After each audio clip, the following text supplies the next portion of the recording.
অর্থহীন পুরুষ আর সুন্দরবিহীন নারী শুধু গল্প আর কবিতাতেই গুরুত্ব পায়। যেই পুরুষের কাছে দিন শেষে অর্থ না থাকে, সেই পুরুষ কখনো কোনো মানুষের ভালোবাসা পেতে পারে না। যেই মেয়েটার সুন্দর নেই, সেই মেয়েটা কখনো সবার গল্পে গুরুত্ব পায় না। আসলে এই পুরুষ আর এই নারী, এই দুটো মানুষ কখনো কারো গল্পে গুরুত্ব পাবে না, শুধু কবিতা আর গল্পতেই পাবে, তাছাড়া অসম্ভব।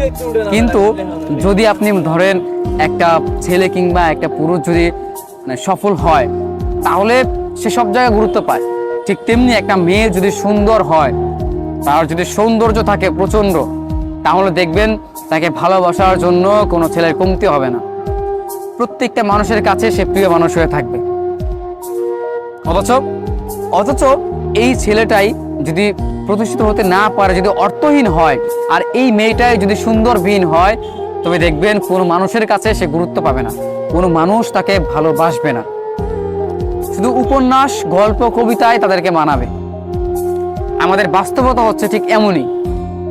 আমাদের চারপাশে আজ হয়তো সুন্দরবিহীন হাজারো মেয়ে খুঁজে পাবে।